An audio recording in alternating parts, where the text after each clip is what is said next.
All right. All right. Well, thank you for all of our joinees today. This is our October issue of our Fuel Up series webinar. It should be a great one. We've got a great topic today. We're going to be talking about leadership and communication levers that really drive your landscaping business as we exit 2024 and get into 2025. I'll have our panelists introduce themselves here in a minute, but just want to do a couple housekeeping items for the hour that we're going to spend together. So we're going to spend a good 40 minutes just having a conversation about leadership and communication in your business.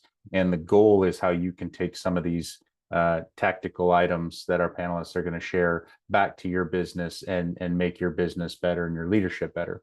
But as we work through those 40 minutes, on the back half of that, we're going to have a good 15, 20 minutes of just Q&A. So if we're walking through something on the conversation today, you have the option in the bottom there. There's a Q&A box. I just encourage you to pop your question in there, and we can take those questions at the end of our session as we go. And then also we're going to have a few polls pop up as we go through, two specifically that will be contextual to our conversation as well today. And encourage you to interact with us there on the polls as well, and we'll pull up the results as we go through.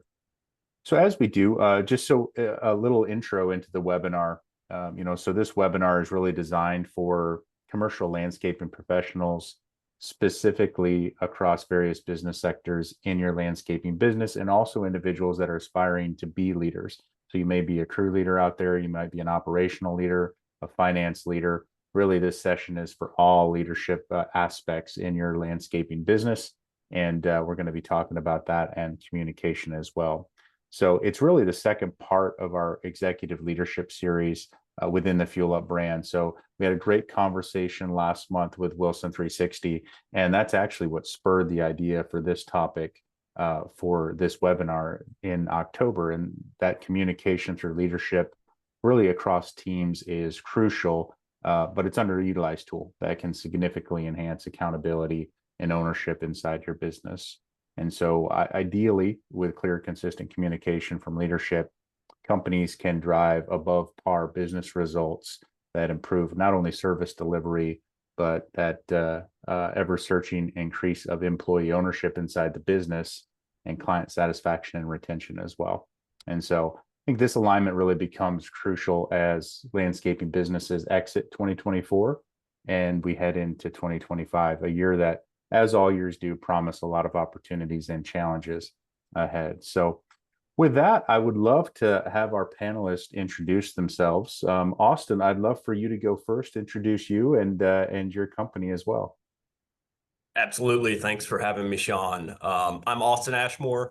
I'm the CEO of Sunrise Landscape. We're a commercial landscaping company headquartered in Tampa, Florida. We've got 11 locations across the state of Florida. All commercial. We do a mix of maintenance and installation, so know both sides of the business well. So we aim to be full stop shop and service our customers across all the service lines. So happy to be here. Awesome. Happy to have you, Austin. Great group there at Sunrise. Thank you for being here with us and sharing some of your knowledge today. Isaac, would love for you to introduce yourself and your business as well. Sure. Hey, everybody. I'm Isaac Howell. I'm the CEO of Acacia Facility Services. Acacia is a scaling national TCO provider. So we focus on consolidating services into one scope of work. So we perform commercial landscaping, sweeping, parking lot maintenance, snow removal, pressure washing, janitorial facility services for large multi-site customers. Acacia is currently operating in 20 states, and we are a hybrid of self-perform and subcontract. Our primary focus is self-perform, and it's an honor to be part of the conversation today. Awesome. It's a pleasure to have you here as well, Isaac. Thank you for joining in this conversation. So let's just jump right into it. Isaac, I'd love to stay with you here first as we get started. Really, establishing a leadership foundation for accountability is really our first topic I want to dive into. So landscaping leaders must really model accountability through their actions and decisions. It's like that way with not just leadership in business, but I think even in the family, with friends in business, you want to model what you want to see essentially. So teams will only really embrace accountability if they see it being practiced at the top and by the leaders. So, key question for you, Isaac, is, what are the top 2 or 3 actions, you as a leader can take to model accountability for your teams, especially when, you're managing multiple crews across diverse job sites, in your case, across the country as well? Yeah, great question, Sean. I think, the approach I'm going to take here on this question is I'm going to sort of take a bottoms up approach here. I started Acacia Facility Services in 2022. So it was a zero revenue company when we started. I was the first employee, and there were a lot of processes and procedures that we had to develop to build the company to where it is today. I still feel like there's 100 years worth of work to do to catch up. But I'm going to just kind of hit on 3 key areas of communication and leadership that have had a great impact on Acacia from the time we started to today. The first area, when it relates to our field teams, Acacia is a little different in regards to how we operate. Being under a TCO model, we really operate 24 hours a day, 7 days a week. So we have day shift, night shift, weekend shift. And one of the things that was really critical to streamlining our operation and creating a consistent communication across the country and across our teams was establishing standard dispatch times. So this may seem like an obvious opportunity, but for us, we want to try to beat the traffic. We're always looking at how we can reduce and minimize our windshield time. So having standardized dispatch times in our business has really helped us optimize efficiency. And communicating that across state lines and across different crew leaders and different service divisions has been really important. The way we establish that is, our dispatch times will typically start for day shift at 5 a.m., which means our trucks are leaving at 5 a.m. And I think being in the landscaping industry, it's important for those in leadership roles to be present prior to your team's dispatching.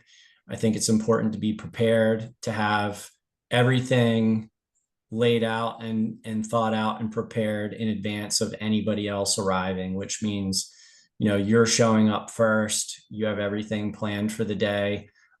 We require our crew leaders and our team leads to show up 15 minutes before dispatch. And that way we can debrief them. And our dispatch is promptly at 5 a.m. So there's a lot that goes into efficiency for Acacia. If our dispatch is 15 minutes late across the company, it's costing us hundreds of thousands of dollars a year in payroll waste.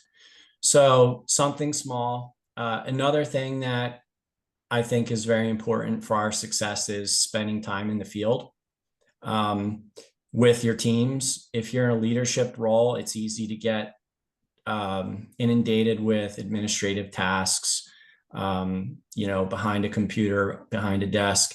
And I think it's really important to spend time in the field with your crews, train your leaders, train your crew leaders, come to a job site, observe how they're working, take time to come alongside them, physically show them how to do the task more efficiently. I like to tell our team leaders that when I share something they can do better, I like to share with them how it's benefiting them. So rather than saying, hey, I need you to do it this way because it's going to go quicker, I'll show them how to do a task and explain to them how that's going to benefit them by making their job less physically strenuous or reducing the number of steps they need to take. So I really like to take the time to come alongside and show people things that are critical nuggets, and then to encourage them to train the people who are working for them, give them those same standards. Another thing, I guess, number three, general practical advice is modeling excellence in all areas of your life. For Acacia, our standard is always first class, white glove, and that's the standard of excellence that we apply in our business in every aspect. So for me, leading the company and working with my leadership team, it's really important to not just explain to people and give instructions on what needs to happen, but the follow through. Some of the shortfalls I see in the largest companies, some of the world's largest companies that we work with, is the final step, which is like the last 5%, and that's the follow through. And the checking back on the final product. So whether it be a project, whether it be snow plowing or lawn care or landscape maintenance or turf applications, it's so common that the techs are out in the field performing the work, and the production numbers are getting completed, the boxes are getting checked, but nobody's actually taking that final step to go out and identify what's actually happening. If it's lawn care, did the weeds die? If it's mulching, where the bed's edged? If it's pruning, where the shrubs properly pruned? And that's a huge part of building accountability and communication in the field. I feel that for us, that quality control step is as important as the entire process. So those would be the three kind of key success takeaways. Again, very simple, basic, but dispatch times, time in the field, and measuring performance. That's great, Isaac. I appreciate that insight there. I think I had a leader, once tell me, like, Sean, never manage from a spreadsheet, right? And actually be there. And that's, I'm hearing a common theme there, right? From like, you have to, as a leader, you might have a lot of things to do, but you need to be there for your team so that they can actually see you modeling that out. I think those are a great three to take away back to the business. Austin, I'd love to switch over to you here. And I've sat in Sunrise's office. I've seen the team work. I've seen the systems at play myself. And so I'd love to just get your input on how can landscaping leaders really implement systems of accountability that drive performance, especially during peak seasons. I know we've got an audience that's all over the country, and we have peak seasons at different times, but we have a common thread that we all have these peak seasons. Can you walk us through how you've built these structures, with your teams and for your teams? Yeah, absolutely. I will caveat that I don't have all the answers. I would hesitate to think that anybody does. I think we take this approach of humility and always wanting to learn, right? So I think what we have learned and where we have gotten better is kind of through the school of hard knocks. What I would say is we really believe in a what gets measured gets done philosophy. So we do our best to track the metrics that matter. So, common things with a commercial landscaping that you'd think about: retention and labor percentages and proposal activity, all those things, and do that on a regular basis. It's important not only to measure and track the performance, but also to educate the team. I think when we started out, we had a handful of people who really understood what the metrics were and how they tied to the operation of the business. So we spent a lot of time really trying to educate our branch managers, our operations managers, our account managers, so that they can interpret it themselves, to really empower them to make decisions in the field. We really believe in a decentralized approach, but the only way that works is everybody's marching to the beat of the same drum. And so I'd say the second piece to that is visibility. So we have scorecards that we share, across the business. And so we really think of it as kind of shining the light all over the business. And we want to kind of expose things both good and bad, that results in shout outs to great performers, whether that be at the branch level, the account management level, production management level, what have you. It's also going to pop out when things are in red, right? And so we really believe in this kind of high performance methodology where, we're gonna post it on the scoreboard, and that creates a little bit of sense of competition, and everybody really wants to see their name in green.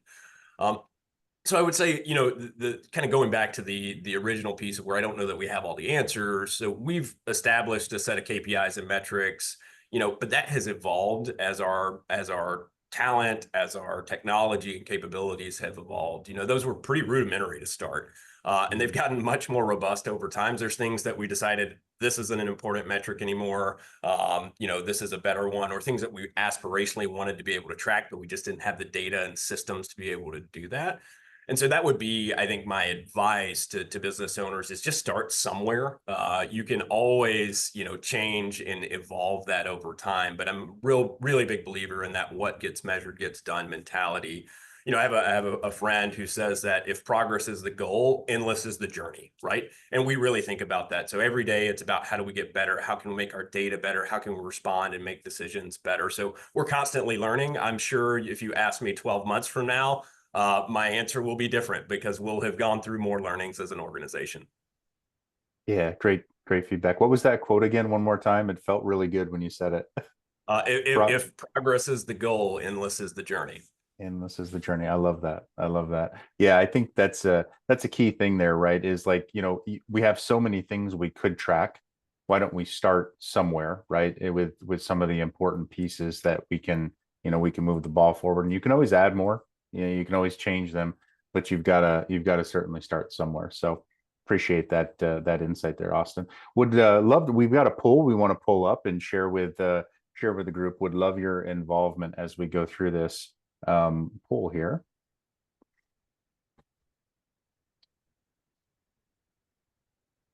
All right, Fuel Up number 9, poll 1. What's your biggest challenge in aligning your sales ops and back office teams with business goals? So we've got a couple choices here: inconsistent communication, lack of accountability among teams, employee retention and engagement, or managing performance during peak season. So the question again is, what's your biggest challenge in aligning your sales ops and back office teams with the business goals?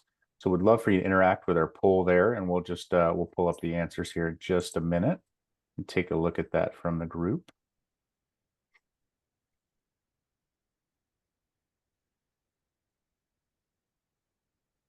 All right, I think we're good there.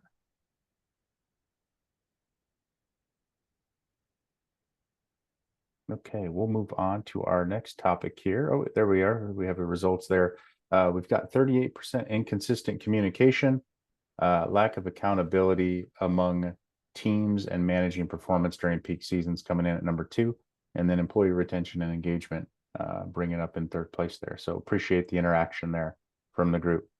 So moving on, communication. I've always loved this quote, Austin, and I want to stay with you here on this. To be clear is to be kind, right? So communicating with clarity and purpose is key. And whether it's ensuring project timelines or service delivery timelines, or safety protocols that need to be adhered to, clear communication, I think, is essential for all that. So teams need to know what's expected and when. And with that, what are some key techniques you and the Sunrise team have for delivering clear messages across not only diverse teams, but seasonal workforce, permanent workforce, subcontracting groups that we work with? We've got people in the office all the time. We've got people in the field that are never in the office all the time. So it would be great to just kind of understand some key techniques for delivering those clear messages across your teams. Yeah, absolutely. This one hits close to home because I'd say as businesses grow, I think it becomes exponentially harder to get communication right just because of the number of communication nodes, right? And so we have found, that to avoid the telephone game where, one thing is said and then through multiple iterations, it's interpreted differently 3 steps down the line. We just have to be more intentional, right? So part of that is tighter feedback loops. So more regular meetings, regular leadership meetings, daily huddles, and just making sure we're aligning with our objectives. I think similarly, kind of starting from a base level is making sure you're kind of all marching to the same beat of the same drum, which is, core values, making sure we're doing the right things, I would also add, for us, as it deals with kind of communication strategies, we're in a business, especially in this part of the country, that is heavily Hispanic and Latino workforce. We mirror that through our leadership ranks. We have Spanish fluency up and down our organization, and so I think we're a truly bilingual organization, which is hard to do, but is also extremely important. Both from a communication standpoint, both from and a culture standpoint. I think the other piece that's maybe a little bit of a wrinkle to what we do. So we do a lot of acquisitions, and it's really important to make sure, we're consistent in communication across the board. So, we really want to be the buyer of choice for sellers, and we take that very seriously. And so it may seem really simple, but one of the communication strategies is really just rooted in honesty and integrity, right? So I think not all buyers are created equal. We want to make sure that we have good credibility. And so we try and be really clear that we do what we say we're going to do. That's before transaction, while it's going on, and post transaction during an integration. That can be really, really hard when you're integrating a lot of different cultures. And frankly, we'll make mistakes. We've made mistakes. We'll continue to make mistakes. But I think if you do it from the right place of honesty and integrity, I think that helps everything. And people are willing to give you the benefit of the doubt. And they see that. People see whether, are you genuine or are you not? And so we think a lot about this internally, but I will admit it's constantly a work in progress that gets exponentially harder as we grow. Yeah, I've never seen, and I've seen fewer instances where it's more important than to almost over communicate than during an acquisition or an integration of a business. I've witnessed many of them, and there's so many different feelings that are happening. There's so many different goals that are not aligned in that process as you work through that. So over communicating is, I think, a definite lesson there. And just so I've never had anybody, come to me and say I've communicated too much. It's always been like somebody's been in the dark on those instances, and you should have communicated more. So that's great feedback, Austin. I think, Isaac, over to you on the cadence piece. What are we talked about clarity of communication. What are the key steps really to creating effective daily or weekly communication rhythms that really keep teams accountable and aligned on both, your internal operational side, but also, in regards to our clients? We all have customers. We need to keep them happy. How does that look for you? Yeah, great question, Sean. I have a team, a leadership team that I work with, and I have I make it a practice to just do a daily touch call with each of them every day. I'll normally, have a 5 to 15-minute call with each of my team members late morning. And then I'll usually check in with them again early afternoon. I find that those short calls, we're able to keep each other up to date on any opportunities, the state of the business. There may be a decision that someone needs to make that could critically impact the direction of the company. And just having those brief 5 to 15-minute calls in the morning and afternoon really helps our business run fluidly. It saves us a lot of time. It keeps us out of meetings. I'm a no meetings guy.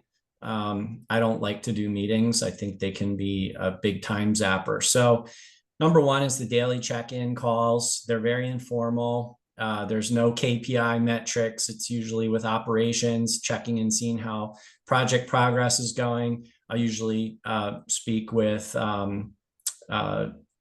the client side and just find out if there's any open opportunities or needs there. And then on the finance side, I'll usually check in with our controller and just, again, touch bases. So that really helps us run efficiently. It helps us run lean. I typically send an email out every week. I usually send it on Saturday or Sunday to the team, to the leadership team. It just includes high-level goals and objectives, timelines, high-level production planning, and that goes out.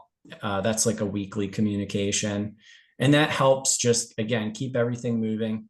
And then we do a quarterly offsite team meeting at our Equivest office. So that gets everybody from the leadership team together for a day. I usually have a active business plan in PowerPoint that we pull up. We go through that together, mission, vision, values. We look at our business today and we compare it to 1 year prior. So we look at the performance growth, and then we do a SWOT analysis. So we'll look at like our current strengths, weaknesses, opportunities, threats, and we talk about those together. And then we look at performance on prior quarter goals and deliverables. We measure those, and then we make adjustments for the next quarter.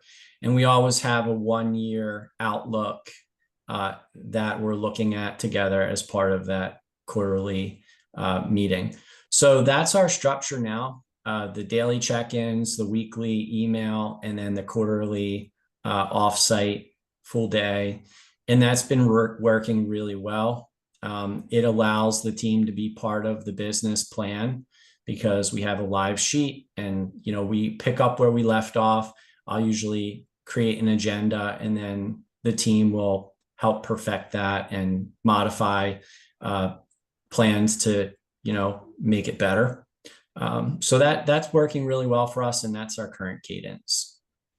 Awesome, Isaac. So two things, right? You reminded me as you were talking about like the quarterly offsite and comparing yourself to previous year to date, right? On those metrics and looking at the quarter. I love this quote as well. This is a quote episode, apparently. The vision leaks, right? Vision is always leaking. It's a bucket that has holes in the bottom, and as a leader, you always need to be filling that bucket as well. So I think if many times, like as leaders of our teams, we might think we've said something enough. More than likely, we need to probably 10x how many times we're talking about it and casting that vision. The other piece that I really liked, Isaac, that you were saying is, 5 or 10 minutes, 10 or 15-minute catch-ups with teams. It doesn't have to be this planned 30-minute, everyday session.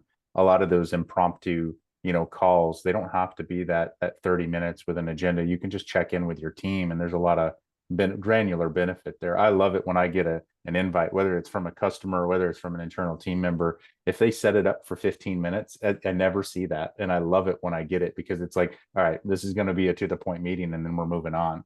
And so I think, being able to use that as a tool in your tool belt certainly helps. Yeah, I would add one thing. We recently hired a financial controller, and that's been a really great asset. Joe's been a great asset to the company. So since hiring him, we have added a weekly Teams meeting where we're measuring our field payroll budget versus actual. And since starting that process in the last 6 weeks, I want to say we've reduced our field payroll by 65%. So just having that, weekly check-in of, here's what our overtime was, here's what our payroll budget is, here's where we're tracking. That's been really good as well. So I will add that that's been a reoccurring Friday meeting, but it's probably 5 to 15 minutes on Teams. Yeah, what a beneficial meeting. Going back to what Austin shared earlier, what gets measured gets mastered, right? I mean, that's just a perfect lesson on keeping track on your payroll, which is, many times the biggest expense you're going to see in the businesses that we run. So great insight there. I want to move over to our next topic, fostering a culture of ownership. And Isaac, I want to stay with you here on this initially. A company's culture is reflected in its operations, how it goes out to business every day. how your teams handle day-to-day responsibilities, whether it's finishing up a project or routine maintenance, construction maintenance, whatever it might be. This really shows the level of accountability and ownership ingrained in your business and really ingrained in your teams, which I think as leaders, that's what you want. You want people to want to own, the outcome as much as you do. And so like, Yeah. a key question here is how do you ensure how do you ensure consistently high performance like across all your projects? You shared a little bit about your communication framework, but maybe dive a little bit deeper on there on how you ensure that across your teams that are, across the country essentially. Yep. Great question, Sean. So it starts with our company mission and our values. So, our company mission is to be a white glove service provider. So that starts with that affects every part of our business, right? It affects the fleet, it affects our facilities, our uniforms, everything we do. We strive for excellence. So being that that's a huge part of our culture, it's naturally cascaded out. It naturally cascades out from our leadership out into the field with our team leads, our drivers, our subcontractors. I think the message is always consistent. We're very rarely talking about cutting cost or profitability without talking about quality, right? So we're first talking about quality, and then we're talking about cost, or we're talking about cost without compromising quality. So that's a consistent message that starts with me, and it goes, it's shared with Acacia. It's shared by Acacia's leadership team, and it's really fostered in the workforce and the subcontractor workforce of Acacia. And the synergy and momentum of that culture, there's a lot of tailwind that carries over into our project work, into the landscaping and the sweeping and the pressure washing and all of the different work that our teams do, because everyone from myself down to the technician working night shift, pressure washing, is really focused on leaving the job as close to perfect as possible. And so that message cascades out and up and down through the organization. We never choose low cost over quality as a company. We will never do that. Quality is always the number one driving force behind Acacia, and cost is always evaluated whether it's responsible and whether it allows us to sustain growth and profitability. Outside of the cultural aspect of ensuring quality across all of our projects, we do have checks and balances that probably most companies in our industry have. We have, we use a lot of technology to document work once it's completed. And we have people in the office, back office, who are reviewing those work order tickets on a daily basis and reviewing the quality. And there's real-time communication between our quality control people internally, our field technicians in the field performing the work, and our customers. So we have we work with a tech platform that allows our customer to provide service ratings on all of the work we perform, and we strive for 100%. We're not there. We're at about 97% on a quality standard. So basically, it's a collaboration between the culture, the message throughout the company, and our vendor base, as well as boots on the ground, tech, and client feedback that all play into ensuring quality across all projects and across all state lines. Great. Appreciate those 4 or 5 buckets. I think are imperative that you shared there, Isaac, especially with a distributed workforce, which it seems like more and more of the businesses are experiencing that, whether they're distributed across the major metro area or, honestly, across the country as well. So appreciate those thoughts. Austin, would love to maybe dive into actionable steps, right? What actionable steps, do you and your team there at Sunrise really take to, empower field workers, the ops and production managers, your office admin staff, to take full ownership of their responsibilities? How do you measure their success, and how do you take those steps to make sure that happens? Yeah, great question. I would say probably the biggest thing is that we take an open book approach. So we discuss financial performance openly with the team, all the way down to profitability. That would go kind of all the way down for, kind of, I would say, branch management. So branch managers, account management, production management, ops managers. It's a little bit more geared towards kind of productivity targets for crew leads and crew members. But this can be really uncomfortable, right? I think when we first started, the idea of open book management was, pretty worrisome. But I really think as we've gotten into it, it drives alignment across the organization. So, for example, we've implemented a rolling weekly forecast at the branch level, and we require branch managers to present their P&Ls to leadership at the end of each month. So our monthly financial reviews, our branch managers have to present that to us. And, with that, I think there's a level of accountability, but we've worked with them to kind of train them to help them understand and digest their P&Ls, right? And that increases awareness because, like I mentioned before, we have such a decentralized approach that, we don't want to make the decisions for the branches. We want to educate them and empower them because ultimately they're closer to the action. They're going to make better decisions than we are, as long as they're making it from the same, reference point. And so we want them to really understand and be empowered to make decisions on their own. So you got to have an intimate understanding of the financials and how the business works. And, specifically, what levers I can pull to affect certain things, right?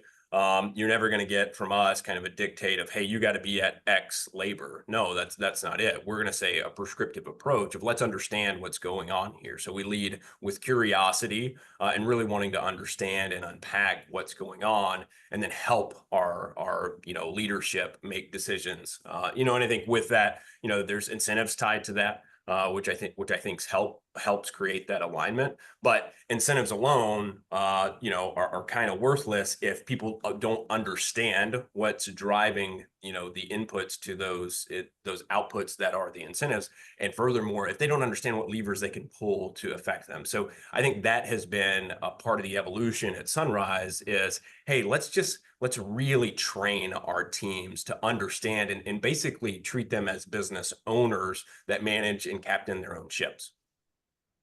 Yeah, there's a lot of gold in there, Austin. Like so you're using those end of the month P&L reviews with your branch manager specifically as not only to understand the business, but you're also taking a training approach as well, is what I'm hearing. Yeah, that's absolutely right. And I mean, there's touch points along the month, so we have, and I talked about the tighter feedback loop. So we have the weekly forecasting. We have, pretty much on demand labor reports where we're checking how things are going. And we're constantly getting that information because, I think, and this is, I talked about, the process is an evolution. You get better as you go. When we first started, we didn't have data and systems. And so, the feedback that we would get would be on, hey, this is what happened in July, but we're not closing July until the, end of August, and then not getting that information until the middle of September. And then we're going, oh, wow, there's something going on here. And while that's happened, 2 months have elapsed and, you're behind the 8 ball. And so, I think that has been a natural byproduct as we've gotten more real-time data is how do we, get that information into the decision makers' hands quicker and help them understand, hey, this is where we're at. We're not telling you what to do, but making sure you're aware of the issue. And then here are a few levers that might make sense. And if you need help, absolutely let us know. I think one of the things that we've really tried to stress, is that asking for help is a sign of strength, not a sign of weakness. And so very, very committed to that teamwork approach. Yeah, that asking for help, that growth mindset, being open to feedback and wanting the feedback is like crucial for, making a high performance team. Well said. And it's also, right, like the tighter feedback loop keeps resonating with me, right? It's like you've got your monthly P&L review, and then you tighten that up with weekly checks and midweek checks essentially. So I think that's a great nugget for, everybody to take away today is like, when you're trying to drive that culture of ownership, have the metrics available to them where you have those tight feedback loops, but you as a leader leading with curiosity is important so you can foster that growth mindset and asking for help culture. I think those are two great things there. Awesome. We're going to go into our second poll. Had some great involvement on the first one. Would love for everybody to engage with us here on this second one. So, which leadership strategy has made the most difference in your business operations? So we've got 4 choices here. 1, implementing accountability structures, setting clear communication rhythms, sales and ops, empowering employees to take ownership, and regular leadership updates and feedback loops. So would love for you to involve yourself in this poll and interact with us. Which leadership strategy has made the most difference in your business operations? All right, let's take a look at the results that we have on this second poll here before we get into our next topic here. So it looks like we've got a fairly even split with empowering employees to take ownership coming in number 1, with everything else coming in number 2, which makes sense. That ownership piece makes everything move pretty quickly. So fantastic. Thank you for your involvement there. Great. So last topic, we're going to get into it here. Isaac, I'll come to you first on this one. Leadership communication for long-term success. So using communication as a leadership tool for sustainable growth. You always talk about growth, but it's a different thing when you talk about sustainable growth. So yeah, how do you set up regular leadership updates that track service progress, reinforce values across different teams? What's your process over and above what you may have already shared? That's a great question. I think one thing that's been successful with empowering and just, measuring, I think the dashboards, similar to what Austin had mentioned, is a really important part of how we measure and track progress and change. And I just want to make sure I'm getting the question right. So how do we align? Just repeat that again, Sean. Yeah, absolutely. So like, how do you set up your regular updates that track service progress and really reinforce not just the values, but really the culture and vision and what you're measuring across your different teams? What's your process? I think you alluded a little bit to it, right, with your quarterly essentially process already. Yeah, so we definitely look at data. That's a huge portion of our business. We look at good data in equals good information out, and it allows us to make adjustments. So some of the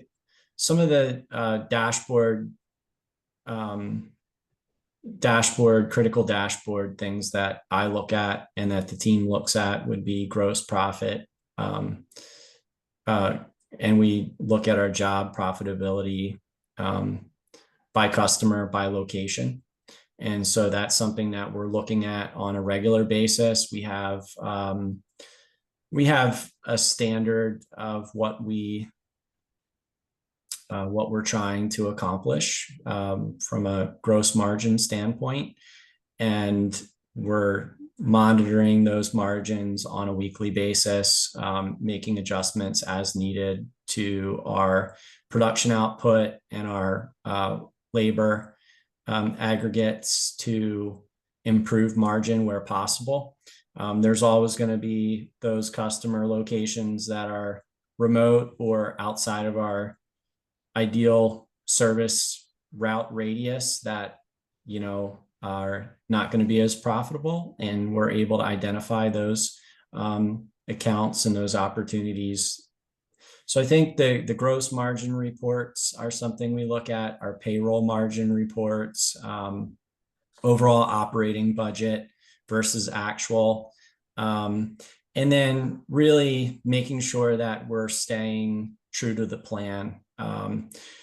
Things do change, and with rapid growth, our plans get one of the challenges for Acacia and for the leadership team at Acacia is it seems like as soon as we have a plan, we have to change the plan because we have more growth. And so it's been a moving target in a lot of ways. We're getting ready to sit down for our fourth quarter meeting and lay out the budget and the plan for 2025. And probably by the time we get to the end of December, we'll have to throw it out and start over. So it's the data. We really leverage data as much as possible. We have technology that our field technicians use that auto tracks them. So basically all of our client locations are geofenced. Anytime a W-2 employee crosses that geofence, their time gets applied to that customer location. So there's no check-in, there's no manual check-in or check-out. So we're looking at the time on site data. We have telematics in all of our fleet. So we're constantly monitoring data on safety and routing. And then we have our accounting platform. So we're looking at gross margin. We have our work order management software. So we're looking at scorecards from our clients on work completed. And so I think really just looking at the data regularly and then communicating with our team when something needs to change, right? So whether it be a field crew not following their route, maybe they change the order of their route, and that causes an additional 7 hours of payroll time for a 4-man crew. So we're really looking at the data and just evaluating opportunities to improve. Acacia is not perfect, but the technology, our technology, we invest heavily into technology to collect good data.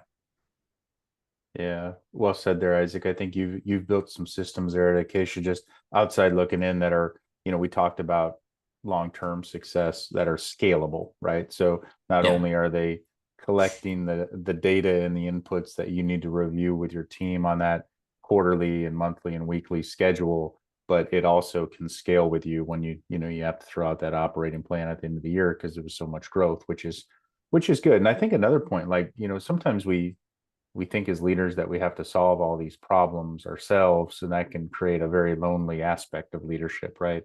But to let our team know that these are problems, let's feel these problems, let's understand these problems, but let's understand these problems are like opportunities for our business because we're growing, right? Like this is normal part of growth. Like throwing the operating plan out in December that we just did at the beginning of November because we had growth. Yeah, it can be frustrating, but man, there are so many worse problems to have than that specifically, right?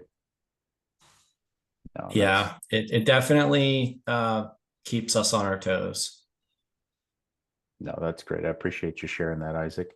Austin, just to round us out before we get to our Q&A session, would love to just wrap up with you. And, we've been talking feedback loops and they've been popping up throughout the conversation. Just, how do you use those to solve issues like, labor shortages? I'm sure that never happens, right? The labor shortages piece, service or project delays, what key communication points or nodes do you focus on really to ensure teams stay aligned and motivated out there?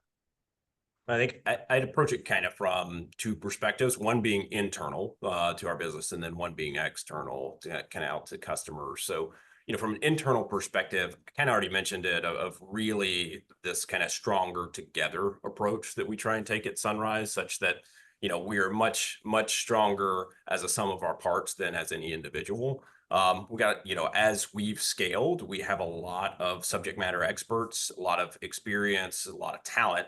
But that doesn't take you very far if you're not willing to tap into that. And so that really comes back to the communication where, for example, in our weekly ops meetings for our branches, we have hot lists, right? Let's bring these up. Here's a property that there's an issue with. There's a pest issue. There's a service issue. They just changed ownership.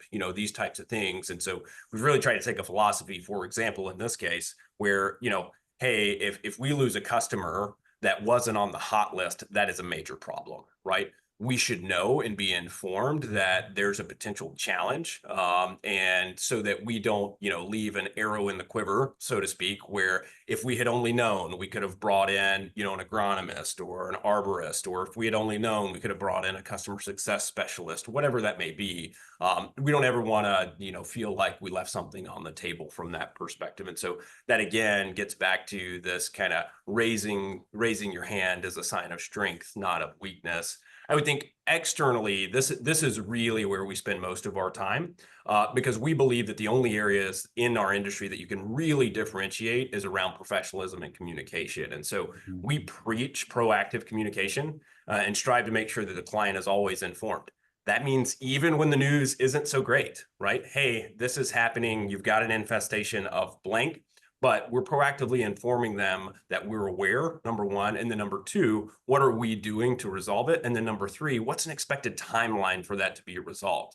So, this is an industry with a lot of variables. You're dealing with a lot of people. You're dealing with living material. You're dealing with the weather. Stuff is going to happen, right? And it's really about how we respond to it when those things happen. And what we find is that customers give you a lot of benefit of the doubt if you're proactively informing them and they know that you're on top of it, right? So it's really trying to be that proactive business partner rather than, hey, let's not say anything and just cross our fingers and hope things get resolved. It's about being overtly communicative, both internally and externally. Yeah, great feedback there, Austin. I think I'm smiling and nodding my head a lot because early in my career in the landscape industry, I had a mentor of mine actually tell me hey, if you find weeds on a property, the first thing you do is you don't pull them. You call your customer and say, hey, I just found a bunch of weeds on your property, and let them know that. And then this is what you're going to do to take care of it, essentially. And it's times like that where the service quality might not be up to par, but it's almost a better opportunity to build that trust with your customer base because they know when you're going to tell them the bad things and the good things, and they'll get a balanced approach from you. So I think that's well said and a good place for us to round out the conversation. Just as a note here, we've got an offer here pulled up for everybody that joined our webinar. You can explore AutoMeasure with a 14-day free trial. You get 2 free maintenance takeoffs and a Blueprint construction takeoff for free as well. So you can scan that code and you can grab that. We'll leave that up during our Q&A session as well. And we've got some good questions here that I want to dive into in our last 5 or 6 minutes here. So, Isaac, I think the first question is probably oriented towards you and your comment about, labor savings essentially on that weekly. So, how did you reduce field labor by 65% and not have mutiny on your hands essentially from that standpoint, right? It's obviously, guys want hours. I'd love to hear your answer, and then I have an answer for it as well. Okay, great question. Well, I can't say we didn't get any pushback. I think sometimes, when you're making decisions and you have the right information, in this case, our labor ratio, labor to revenue, has been pretty high. And I think a lot of that is driven by overtime. I think it's safe to say that 75% of our W-2 workforce works 75 to 85 hours a week year round. So something we started to look at is decentralizing our workforce, being in so many different places. For example, we had people in Florida, in the Orlando market, running landscaping crews in Orlando who live in Pennsylvania. So we did, as we grew the business, we did a lot of, Acacia's HQ is strategically located in a very, very good labor market. So as we've scaled, we've moved labor around. So we've moved labor into New York. We've moved labor down into Florida. And part of reducing the cost of labor is making an investment into hiring local workforce, which just significantly cut labor costs down because there wasn't the back and forth commute between Florida and home or New York and home that we were paying for. So I think some of it was just a matter of hiring local workforce. Another thing that helped was the weather. It's been really dry here in the Northeast. We've had no rain. So we've really had to cut back on a lot of the maintenance work because it just doesn't need to be done. And also focusing on projects. So we made a big push toward enhancement sales and enhancement work. And we were able to shift a lot of our maintenance workforce from doing maintenance over to doing projects, which improved our revenue and reduced our labor as a percentage of revenue. But it's a good question. And Sean, I'd love to hear your thoughts on it. This was always one I loved having. Like when I was in the operation side of things, like it was always like I would sit my guys down and go, look, just because we finish our maintenance doesn't mean I don't have 85 other things for you to do. Like, right, I have greater margins on my enhancement work where I can take somewhat of a hit on overtime expense where I can't on the maintenance side, right? And I would bring them into those conversations to help them understand, like, just because we like beat hours and maintain quality on a job doesn't mean that's it. Like ideally, I'd love to be able to have, a 4 days we get our maintenance done. And then if we've got some targeted enhancements that we can have those team members focus on and Friday, certainly they might be on overtime. That helps them out personally from a family perspective, but it also helps me get additional revenue in the door where I've allocated some dollars for that as well. So it kind of helps both sides, just, your employees personally, the business to get more revenue completed as well. So I never ran into a situation where I didn't have stuff to do. There was always not enough people in my mind to get the work done that was already sold. So it was always something that I tried to bring them into the conversation and help them understand the business a little bit more and how I was thinking about the day, the week, and the month on getting that work done. Yeah. I'm going to add one thing, Sean, and I think this is going to be good for you guys is another thing we did is we did a pilot with Attentive. And after doing a pilot with Attentive, I made a decision to run a lot of our portfolio work through the Attentive platform, which gave me much more detailed data on the landscape takeoffs, which then I was able to use that data to tweak our production outputs and look at, crew allocation. So within that time period, we did a pretty large pilot with Attentive and ran our stuff through. And I saw, there's no need to be sending a 4-man crew out on a route that could be done by a 2-man crew or a 3-man crew. So we were able to make some adjustments using the data we collected from Attentive that significantly improved our production. And then we were able to take the excess labor and reallocate that excess labor to additional revenue. Yeah, great insight there, Isaac. The more you can dial in the scientific approach of your estimates, the better decisions you can make that really impact the bottom line. That's great. Austin, want to come over to you for one of these questions here. Is there a specific platform that Sunrise uses or you've utilized in your past life for customer surveys that's proven to be advantageous for you? Yeah, it's a good question. We've explored a few different things. So, I mean, I think we think a lot about, kind of net promoter scores, right?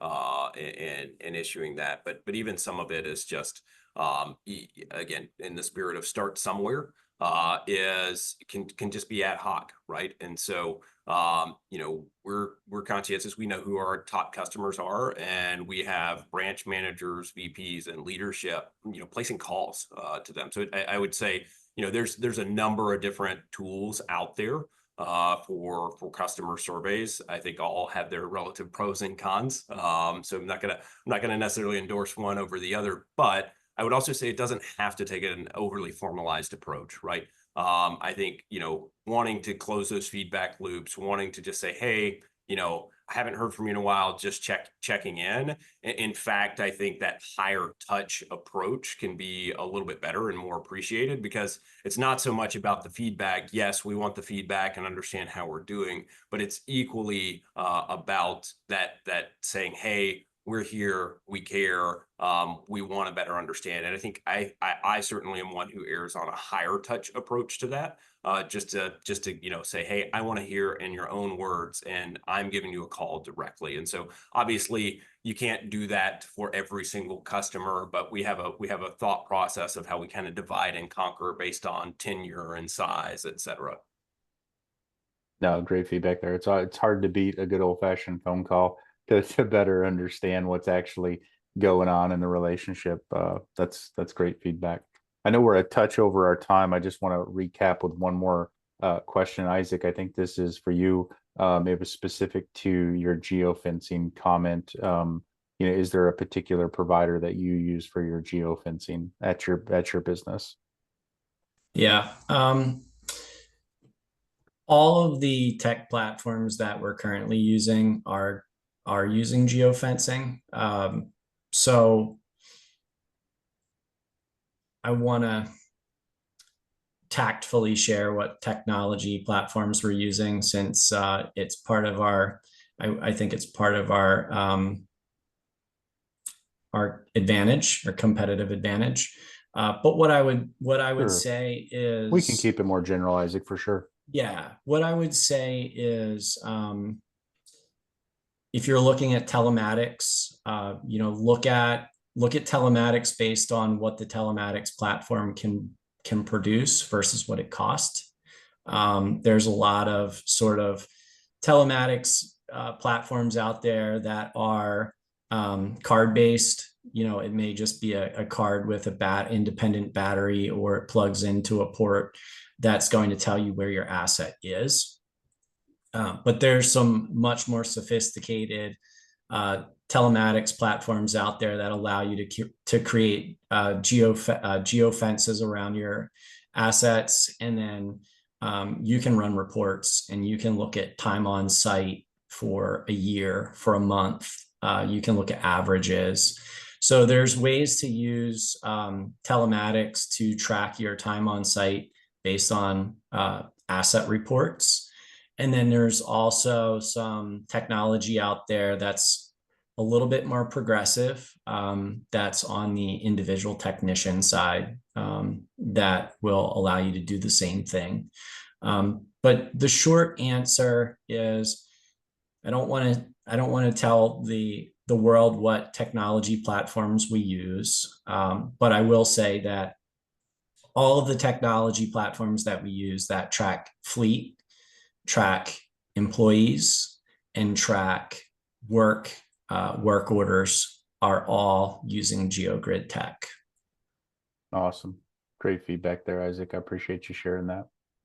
Well, good deal. Thank you so much, Isaac, and appreciate Austin being on with us today. You guys have offered some great information and tactical and strategic approaches to making our industry better. So certainly want to thank you for that. A couple things I always write down a couple things that I actually got 5 out of this conversation, right, from a leadership perspective as we close. Be there, be there in person with your team. That's important. Consistency in your cadence of communication. So figure out what that cadence is and be consistent with it. Make sure to share the vision. As Isaac and Austin were talking, I thought back to my early days in the career, when I was leading a crew. I didn't share the vision of what we wanted that site to look like at the beginning, but there's no, in your leadership journey, you can start sharing that vision with the people that you're leading very early in that journey. Open book management, I think, was another one. Bring the team in as part of that, and then lead with curiosity, right? I think that's a good way to approach your teams and be able to have them feel open to the feedback and and asking for help, essentially. So with that, I want to close us out. Isaac and Austin, certainly appreciate both of you being on with us today, and it's been a great conversation. I hope everybody has a great afternoon. Take care.